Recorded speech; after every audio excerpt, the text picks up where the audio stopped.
बदलाव लाने का काम साइकिल ने किया है। मुझे वो समय याद है 2011 में जब समाजवादी पार्टी के लोगों को और हम लोगों को साइकिल चलानी पड़ी थी और लगातार समाजवादियों ने साइकिल चलाई और उसका परिणाम ये हुआ कि उत्तर प्रदेश में उस समय जो सरकार थी उस सरकार का सफाया हो गया।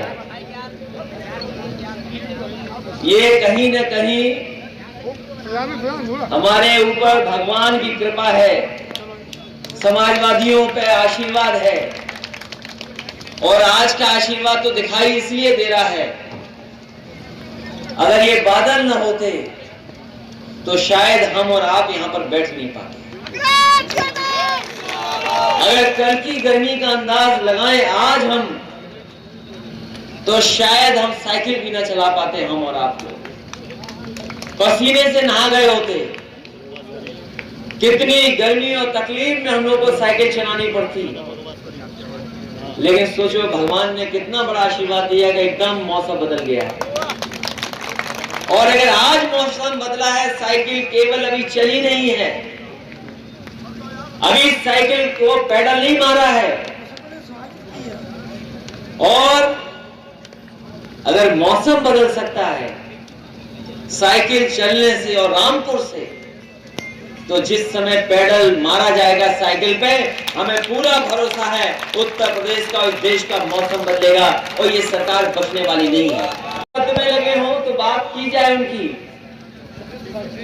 अगर एक आध मुकदमा लगा हो तो उसकी बात हो, एक आध धाराएं लगी हो तो बात हो।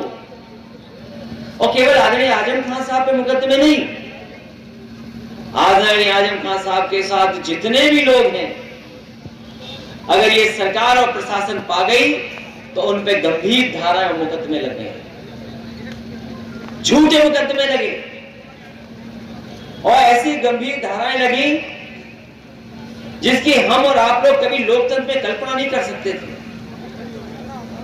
और मैं तो कहता हूं, पत्रकार साथी सब जानते होंगे, अगर एक साथ इतने किसी नेता पर मुकदमे लगे होंगे तो शायद इकलौते नेता हैं पूरे देश में आदरणीय आजम खान साहब जिन पर मुकदमे इतने एक साथ लग गए हैं। और वो मुकदमे इसलिए लगे हैं, उन्हें फंसाया इसलिए झूठा जा रहा है कि उन्होंने सबसे ऐतिहासिक काम किया है। वो हमारी आपकी इस पीढ़ी की चिंता नहीं करके काम किया, उन्होंने जो काम किया है वो किया है इसलिए कि आने वाली पीढ़ी हमारी अच्छी हो जाए, आने वाली पीढ़ी का भविष्य अच्छा हो जाए, इसलिए उन्होंने ऐसी शानदार यूनिवर्सिटी बनाई। कौन बनाता है ऐसी यूनिवर्सिटी? कोई नहीं बनाता यूनिवर्सिटी। और सोचो कहां बनी है यूनिवर्सिटी। समाजवादियों ने जब भी मौका मिला होगा नेताजी को, समाजवादी पार्टी के लोगों को, ऐसी ऐसी यूनिवर्सिटियां, संस्थाएं बनाई हैं जिससे आने वाले समय में जो आने वाली पीढ़ी उसका भविष्य बेहतर हो। ये आज की पीढ़ी के लिए नहीं, यूनिवर्सिटी बनी है आने वाली पीढ़ी का भविष्य कैसे बेहतर हो। और फिर जिस सरकार से हमें आपको लड़ना पड़ रहा है, उन्हें तो एक ही बात याद आती है कि ठोक दो। तो जिन्हें ठोक दो की भाषा याद हो तो उनसे क्या उम्मीद करोगे कि कुछ बनाएंगे? जो लोग दूसरों को ये कहते होंगे पटक के मारा जाएगा, उनसे क्या उम्मीद करोगे न्याय की और लोकतंत्र की? इसलिए हमें भरोसा है कि अभी तक जहां जहां अपनी बात रखने का मौका मिला है, जब कभी न्यायपालिका के सामने हमें मौका मिला, उन्हें न्याय मिला है। और हमें पूरा भरोसा है कि आने वाले समय में जब भी न्यायपालिका हमारी बात सुनेगी, आदरणीय आजम खान साहब की बातों को जानेगी, न्यायपालिका हमें पूरा ईमानदारी से न्याय देने का काम करेगी। रहेगी ये पहिया जब घूमेगा, ये जो हमारे इतिहास के और साइंस के छात्र या नौजवान जानते होंगे, धरती पे और दुनिया में तरफ तरक्की आई जब पहिया आ गया। पहिए के आने से सब विकास जुड़ गया, नई नई चीजें निकल करके आ गई, नए नए आविष्कार निकल करके आ गए। और जैसे जैसे पहिया घूमा, तरक्की और खुशहाली आगे आती रही। और अब तो हम लोग इंटरनेट के जमाने में हैं, वहां एक पहिया नहीं लगता, व्हील व्हील व्हील, तभी कहते हैं www. तो साइकिल में 2 पहिए और आज के जमाने में 3 पहिए हैं जो इंटरनेट पे लगाने पड़ते हैं, तब रफ्तार हमें मिलती है। तो याद रखना, अब तो दिन भी नहीं बचे सरकार पर। अब सरकार पे कितने दिन बचे हैं, गिनो कभी। खत्म हो गए। अब दिन नहीं बचे सरकार के। ये पंचायत का चुनाव शुरू खत्म होते ही आप देखोगे बंगाल का चुनाव खत्म होगा, अपने आप उत्तर प्रदेश का चुनाव शुरू हो जाएगा। वो तो कल शुरू होगा, लेकिन समाजवादी पार्टी आज ही अपनी साइकिल चला करके आने वाले समय में 2022 में सरकार बने, उसका प्रचार आज से शुरू कर रहे हैं। हो रहा है ये जो हमला होने जा रहा है, लगातार जो हमला हो रहा है यहाँ के रामपुर के लोगों पर, ये सब पर होगा, कोई बचेगा नहीं, कोई नहीं बचेगा जिस पर हमला न करा जाए। ये भारतीय जनता पार्टी के लोग किसी न किसी तरीके से न करें। क्या आपने बंगाल में नहीं देखा क्या हो रहा है? बंगाल में कौन सी संस्था नहीं है जो पीछे न पड़ गई हो, कौन सी धाराएं न लग रही हो, कौन सी परेशानी न पैदा की गई हो। और देखा आपने क्या हुआ, उनके पैर में चोट लग गई। पैर में इसलिए चोट लगी कि वो जानते हैं कि अगर पैर में चोट आ जाएगी तो कोई चुनाव प्रचार नहीं कर पाएंगे। तो हमले अभी वही नहीं हुए हैं, हमले अभी हम पर और आप पे भी होने वाले हैं। और कहीं ना कहीं साजिश के तहत, और उसमें शामिल सरकार है।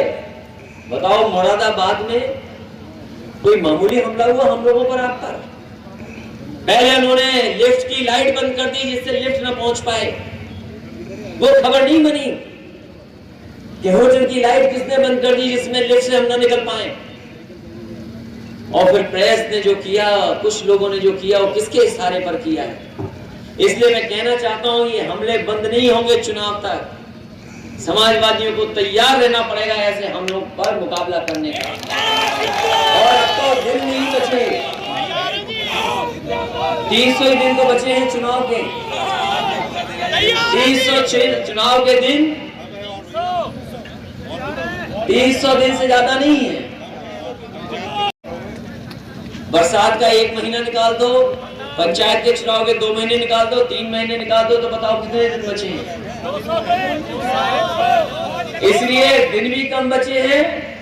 जितनी परेशानी का सामना करना था सब हम लोगों ने कर लिया।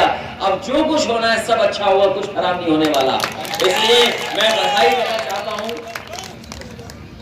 अपने सभी कार्यकर्ता नेताओं को जो आज साइकिल चला रहे हैं। जहां तक सवाल रामपुर के विकास का है, यहीं पर बैराज बन रहा था, बैराज बन जाता, पुल बन जाता तो यहाँ के लोगों को सुविधा मिल जाती, आना जाना आसान हो जाता। सब यहाँ के आसपास के लोग जो 3-4 विधानसभाओं के हैं, उन्हें आराम मिल जाता इस रास्ते से। लेकिन पता नहीं सरकार क्या चाहती है, उस रास्ते को रोक करके, उस विकास को रोक करके। जो उस समय शुरू हुआ काम आज भी वैसा ही का वैसा अधूरा पड़ा है। अभी तक वो काम आगे नहीं बढ़ा पाई है सरकार। ये सरकार का सबसे बड़ा काम है। इसलिए हम भरोसा दिलाते हैं, समाजवादी सरकार आएगी तो विकास भी पूरे होंगे और उन योजनाओं को पूरा करने के लिए समाजवादी पार्टी काम करेगी। हम लोग साइकिल चला रहे हैं और सुनने में आ रहा है कि सरकार के दबाव में प्रशासन के लोग मुकदमा दर्ज करने की तैयारी कर रहे हैं। हम और आप लोग साइकिल चला रहे हैं, प्रशासन मुकदमे की तैयारी कर रहा है। ये तो तैयारी अभी केवल विधायकों की है, अभी जनता को नहीं कहा हमने साइकिल चलाने के लिए। जिस दिन समाजवादी पार्टी के लोग अपील कर देंगे साइकिल चलाने वालों के, तो सड़क पर जगह नहीं बचेगी, इतनी साइकिल चलेगी। और पता नहीं सरकार वाले भी क्यों चाहते हैं कि हम और आप साइकिल ही चलाएं। ये सरकार वाले भी चाहते हैं, ये सरकार वाले भी चाहते हैं कि हम और आप साइकिल चलाएं। तभी तो डीजल पेट्रोल की कीमत देखो कहां पहुंच गई है। डीजल और पेट्रोल की कीमत कहां पहुंच गई है। तो सरकार खुद इशारा कर रही है कि आप लोग साइकिल चलाओ। इन्हीं शब्दों के साथ मैं सभी कार्यकर्ता साथियों को बधाई देता हूं, धन्यवाद देता हूं। न्यायपालिका का विशेष धन्यवाद जिन्होंने जिससे हमें न्याय मिल रहा है लगातार और हमें उम्मीद है कि न्यायपालिका आदरणीय आजम खान साहब और उनके परिवार को पूरी की पूरी न्याय दिलाने का काम होगा। वहीं मैं अपने साथियों से कहूंगा कि साइकिल चलाना बहुत बैलेंस बनाने का काम है। आप लोग हमें बैलेंस बनाए रखने देना और उसमें सहयोग करना, जिससे कि हम लोग बैलेंस बना करके साइकिल यात्रा पूरी की पूरी कंप्लीट कर दें। बहुत बहुत धन्यवाद, बहुत बहुत बधाई।